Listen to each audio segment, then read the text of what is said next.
जय हिंद।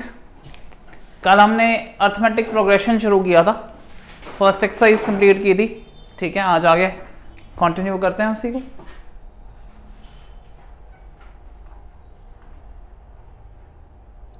आज हमने nth टर्म का फॉर्मूला करना है। मैं कल भी आपको ये फॉर्मूला कराया था, मैंने ये बताया था कि फर्स्ट टर्म जो होती है वो a होती है, second term a plus D, first term a, d is common difference, ये आप स्टैंडर्ड यूज करेंगे। थर्ड टर्म आएगी a plus 2d, fourth term a plus 3d। तो आप देखिए ये फर्स्ट है, ये सेकेंड है, सेकेंड में d एक बार आ रहा है, ये थर्ड टर्म है। ठीक है, थर्ड में d एक कम आ रहा है, ये फोर्थ टर्म है, d एक कम है। तो nth टर्म जो होगी, nth टर्म, उसमें a प्लस एक n कम होगा, n माइनस 1 इंटू डी। ये इसका जर्नल फॉर्मूला आ जाता है। This is the journal formula for calculating the nth term of A AP. ठीक है, इससे पहला क्वेश्चन करते हैं। उसने बोला फर्स्ट टर्म 2 है, सेकंड 7 है, थर्ड टर्म है, और आपको पूछी गई है 10th टर्म। कौन सी टर्म? 10th term. तो a 10 प्यार में लिखते हैं 10। This will be a plus 10 minus 1 into D. यहां पहले a निकालेंगे, वो क्या है आपका 2, d आपका क्या आया 7 माइनस 2 5, ये आएगा d। चाहे ये लिख लो चाहे ये लिख लो, एक ही होगा अगर एपी होगी तो ये क्या बन गया, a की वैल्यू क्या आई हमारी 2 प्लस 9 इंटू डी की वैल्यू क्या आई 5, 2 प्लस 45 47 आ गया। इजी? ओके, ये एग्जांपल आ गई हमारी थर्ड। एग्जांपल हम फोर्थ कर लेते हैं। फर्स्ट टर्म 21, फिर 18, फिर 15 सो ऑन, और लास्ट टर्म है माइनस 81। कौन सी? Minus 81, right. पूछा हुआ है क्या इसकी कोई टर्म जीरो होगी? इस सीक्वेंस की कोई टर्म जीरो होगी। ठीक है, और अगर जीरो होती है तो रीजन बताओ, नहीं होती है तो रीजन बताओ। फर्स्ट टर्म क्या आ गई, डी क्या आ गया हमारा 18 माइनस 21 कितना आया -3। देखो, अगर इसकी कोई टर्म जीरो होगी, वो या तो फिफ्थ टर्म होगी या सेवंथ होगी या सिक्स्थ, कोई नंबर होगा, होल नंबर, डेसिमल नहीं हो सकता, क्योंकि 55.5 टर्म वो तो नहीं बनेगी ना। या तो फिफ्थ टर्म होगी या सिक्स्थ टर्म होगी, 5.5 टर्म तो नहीं ना हो। सो अगर इसकी कोई वैल्यू जीरो पे पॉइंट में अगर n की वैल्यू आ रही है तो इसका मतलब है ये टर्म जीरो इसकी टर्म नहीं है। पॉइंट समझ आया जी? सो हम पुट कर लेते हैं, हम an देखते हैं जिसकी वैल्यू ले लेते हैं 0, nth टर्म की वैल्यू 0, और वो चेक कर रहे हैं हम a plus n minus 1 into D तो नहीं है। n की वैल्यू होल नंबर आना चाहिए, डेसिमल नहीं आना चाहिए। पॉइंट समझ आ गया? a क्या आपका 21, n माइनस 1, डी की वैल्यू क्या है -3। ये क्या जीरो के बराबर आता है? हम चेक करेंगे। जीरो पे n की वैल्यू नंबर में आनी चाहिए, पॉइंट्स में नहीं आनी चाहिए। बात समझ आ रहा है? कोई nth टर्म 5वीं 6वीं 7वीं 8वीं हो सकती है, बट 5.5 टर्म नहीं हो सकती ना। फिफ्थ टर्म के बाद अगली टर्म सिक्स्थ हो सकती है, 5.5 टर्म वो नहीं हो सकता ना। पॉइंट समझ आ रहा है आपको? तो ये आ गया 21 plus n into -3 -3n minus 1 into -3 +3 equal to 0 हो गया। यह आ गया 21 प्लस 3 कितना होता है 4, ये उधर चला गया 3n आ गया, n क्या आ गया 24/3 8। तो 8th टर्म की वैल्यू क्या बन रही है 0, इसकी टर्म है, और वो कौन सी टर्म है 8th। अगर ये 8.5 आता तो आंसर नहीं होता, इसकी कोई भी टर्म 0 नहीं होती। पॉइंट समझ आ गया आपको? बात समझ आई? चेक करना समझ आ गया? एंड पूछा था कि क्या इसकी कोई टर्म 0 होगी, ये सीक्वेंस माइनस में जा रहा है, क्या इसकी कोई टर्म 0 होगी? वो भी पूछा है, बट -81 कौन सी टर्म पे होगा वो भी कर लेते हैं। अब ये भी पूछा हुआ है विच टर्म इज -81, ठीक है, वो भी निकाल लेते हैं। विच टर्म इज -81, ये n की वैल्यू दी हुई है, ए एन की वैल्यू, तो -81 ए एन आ गया, ये a plus n minus one into d, n की वैल्यू निकालनी है, a की वैल्यू क्या है 21, n क्या है हमारा वो निकालना है -1, d की वैल्यू क्या है -3, 21 इधर ले जाओ, -81 -21 आ जाएगा, n माइनस वन इंटू -3, ऐसे भी कर सकते हैं, बड़ी तरह से सिंप्लीफाई कर सकते हैं। कितना हो गया ये 8 9 10 1 0 2, माइनस में ये हो गया -3 इंटू n माइनस वन, ठीक करके लिख लिया मैंने, माइनस और माइनस कैंसर, 102 बाय 3 हो गया n minus one, 3 3 9, 3 4 12, n minus one आ गया 34, n आ गया, वेरी गुड। सो इसकी 35th टर्म होगी -81 और इसकी 8th टर्म होगी 0।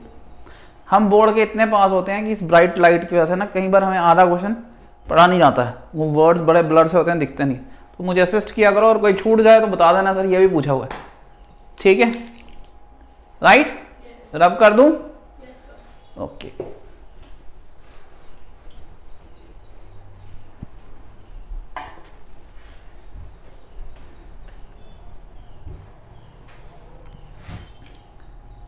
सिक्स्थ क्वेश्चन, फिफ्थ क्वेश्चन है वाला,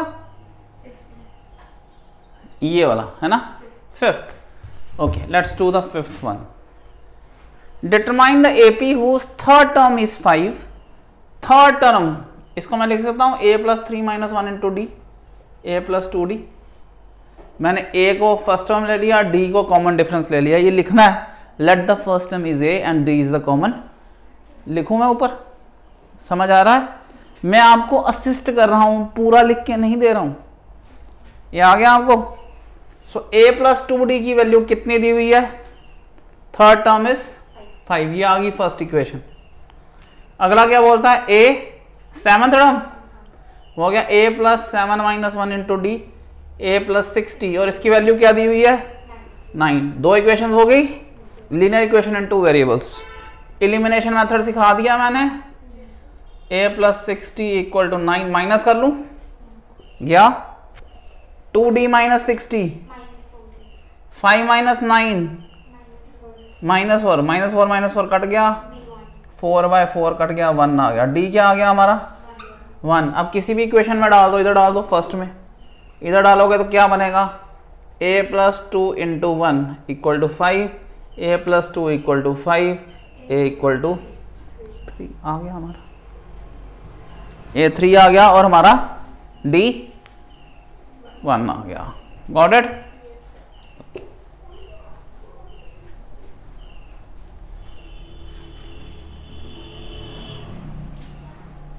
next question, check whether 301 is a term of the list this और नॉट, वही हो गया, n की वैल्यू डेसिमल में नहीं आनी चाहिए। First term a5 d11 minus 5 कितना हो जाएगा 6, राइट। अब हमें चेक करना है a plus n minus 1 into d की वैल्यू क्या 301 आती है या नहीं आती है, जिसमें n की वैल्यू डेसिमल में नहीं होनी चाहिए, याद रहेगा। a की वैल्यू आ गई 5 plus n minus 1 into d is 6, 301, n minus 1 into 6 is equal to 301 minus 5, n minus 1 into 6 is equal to कितना हुआ ये 296, ठीक है। n minus 1 is equal to 296 by 6, 9 10 11 17, 17 by 6, ये डेसिमल बनेगा ही बनेगा। अगर मैं इसको काटना चाहूँ, 9 और 2 कितना होता है 11, 11 और 6 कितना होता है 17, 17 इज नॉट डिविजिबल बाय 3, क्योंकि 6 के डिविजिबिलिटी टेस्ट क्या है 2 और 3 से होना चाहिए, 2 से तो ये कट जाएगा, 3 से नहीं आएगा, ये डेसिमल में आएगी वैल्यू, डेसिमल में 1 ऐड करेंगे तो वो भी वैल्यू, इसका मतलब ये वैल्यू नहीं एग्जिस्ट करती है, n की कोई भी वैल्यू पर ये आंसर नहीं आएगा, nth पोजीशन डेसिमल नहीं हो सकती है। अब ये लिखेंगे the nth position will not never take a decimal value. First position, second position, third position हो सकता है, 2.5 पोजीशन, 3.5 पोजीशन, 4.5 पोजीशन नहीं होता है। समझ आ गया आपको? कोई क्लास में फर्स्ट आता है या सेकंड आता है, 1.5 नहीं आ सकता। तो ये रैंकिंग है, ranks can not be decimals. तो ये इसको मैं अब इसको सिंप्लीफाई कैसे करना है, अब इसको पॉइंट में कन्वर्ट कर दीजिए। 6 4 24 और 56, 6 9 6 54, 20 20, 6 3 18, ऐसे लिख लें और 3 आ गया। तो एन कितना आ गया 49.33 plus 1 51 50.33 which can never be the nth position, which can never be the nth position, क्योंकि कोई इस तरह की पोजीशन पर 59th हो सकता है, 60th हो सकता है, पर अगर 59.11 मेरी पोजीशन है वो नहीं हो सकता। रब कर दें, समझ आया? साथ साथ ना बुक से वेरीफाई भी करते जाइएगा, देखिएगा कहीं गलती तो नहीं होगी, क्योंकि हमने आंसर वेरीफाई नहीं किए हुए। साथ साथ वेरीफाई कर लेना, कोई अगर गलती है बताना मुझे, ठीक है? ठीक है जी। अगला question, how many 2 digits numbers are divisible by 3? ठीक है, क्वेश्चन है कितने 2 डिजिट नंबर कितने हैं जो 3 से डिविजिबल होते हैं। पहला कौन सा नंबर है 2 डिजिट जो 3 से डिवाइड होता है? 12, 3 3 9, 3 4 12। तो पहला नंबर है 3 × 4। और लास्ट कौन सा नंबर है जो 3 से डिवाइड होता है 2 डिजिट? 99। अब इसको बहुत तरीके से किया जा सकता है। ये मेरा A हो गया, हर बार 3 ऐड करने हैं क्योंकि 3 के मल्टीपल लेने हैं। मल्टीप्लिकेशन क्या होता है? It is repeated addition. तो हर बार 3 ऐड कर रहे हैं। सो अगर पहला 12 है, अगला 15 होगा, अगला 18 होगा और लास्ट हमारा 99 है। तो हमें पूछा है कितने नंबर्स एग्जिस्ट करते हैं ऐसे। सो हमारा A आ गया 12, nth पोजीशन आ गई हमारी 99। ये बढ़िया क्वेश्चन है, इसको ध्यान से समझना। समझ आ गया? ये आपको लास्ट वैल्यू दी है, ये आपको फर्स्ट वैल्यू दी है। पूछा कितने वैल्यू इसके बीच में है जिनमें 3 का गैप है। इसमें D क्या दिया है? आप समझ आया question? So an is equal to a plus n minus 1 into D। ये हमारा दिया 99, A दिया है 3, 12 दिया है 12 plus n minus 1 into 3, n minus 1 into 3 will be 99 minus 12। कितना हुआ ये? 7। कितना? 87 is equal to n minus 1 into 3। n minus 1 will be 87 by 3। 3 2 6, 3 9 27। n minus 1 is 29, n is equal to 30. So there are 30 numbers, 2 digit numbers which are divisible by 3. समझ आया concept? इसमें कुछ नहीं दिया था, सब लॉजिक आपने ही जनरेट करना है। पहला कौन सा है, लास्ट कौन सा है, फिर कितने नंबर है। समझ आ गया आपको? इसको हम बहुत तरीके से कर सकते हैं। अब मैं इसको ऐसे भी कर सकता था। मेरा पहला नंबर क्या था? देखो मैं बहुत सारे लॉजिक दूंगा क्योंकि हम जो प्रोफेशनल क्लासेस पढ़ते हैं तो बहुत तरीकों से सीखते हैं क्वेश्चन को करना। पहला नंबर क्या है? मगर वो AP से नहीं है, वो लॉजिक से है खाली। अगर मैं इसे लॉजिक से करना चाहूँ, पहला नंबर मेरा 12 है, last 99। This is 3 × 4, this is 3 × 33। अगर मैं आपसे पूछूं, मैं देखना चाहता हूं कि कितने जादूगर हैं मेरी क्लास में। मैं अगर पूछूं आपको कि 1 से शुरू करें और 11 तक जाएं, 11 से शुरू करें और 21 तक जाएं तो कितने नंबर होते हैं? फ्रॉम 11 to 21 कितने नंबर होते हैं? How many numbers are there from 11 to 21? English पूछिए मैंने, सिंपल मैथ्स। कितने होते हैं? आप क्या बोलेंगे? 21 माइनस 11, 10 नंबर्स, है ना? ऐसे ही बोलेंगे, ऐसे ही बोलेंगे। 11 होते हैं, 10 नहीं होते हैं, क्योंकि हमने 11 को भी इंक्लूड करना है। जब हम नंबर्स लिखोगे ऐसे नहीं लिखते आप 11 12 13 14 15 16 17 18 19 20 और 21। तो कितने नंबर हुए? 10 ये हुए 11।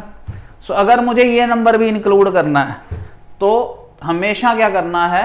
दिस माइनस दिस प्लस 1 करना है। ये लॉजिक है।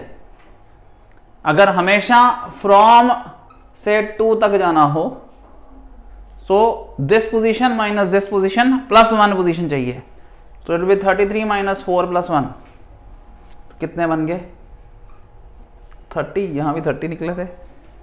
This is the another way of doing the same question, but ये लॉजिक से था, ये एपी से नहीं था, हम एपी पढ़ रहे हैं, तो एपी के साथ साथ मैं और भी हेल्प कर रहा हूं। Got it? मजा आया? चलो, आवाज नहीं आई मुझे, मजा ही आया, खाली किसी ने हाँ नहीं कहा। मजा आया? चलो, इतनी सुस्त आवाज, थोड़ा थोड़ा मजा आया लगता है ना? चलो अगला, find the 11th term from the last term towards the first term. 11th term from the last, ठीक है, ये पहली टर्म है 10, ये 7, ये 4, ये चेक कर लेना आप, ठीक है। -62 इज द लास्ट टर्म, और हमें 11th टर्म फ्रॉम लास्ट बताना है, ना कि शुरू से, ठीक है। तो अभी मैंने बताया, आप ये याद रखिए, एक रैंकिंग का कंसेप्ट है, रैंकिंग। वो बोलता है शुरू की पोजीशन अगर किसी की हो और पीछे की पोजीशन किसी की हो, शुरू की पोजीशन हो x, पीछे की पोजीशन हो y, तो टोटल पोजीशन देखो, इधर से इसकी पोजीशन है y, इधर से इसकी पोजीशन है x, दोनों पोजीशनें इसी की हैं, समझ आ गया? तो 2 बार काउंटिंग हो गई इसकी, तो टोटल बच्चे होंगे x प्लस वाई माइनस 1, ये टोटल होगा। समझ आ गया आपको? सो जो 11th पोजीशन फ्रॉम लास्ट होगी, कल आगे कर लेंगे, ठीक है। इसको क्लोज कर लो, लाइट स्विच ऑफ हो गई है, कल कर लेंगे।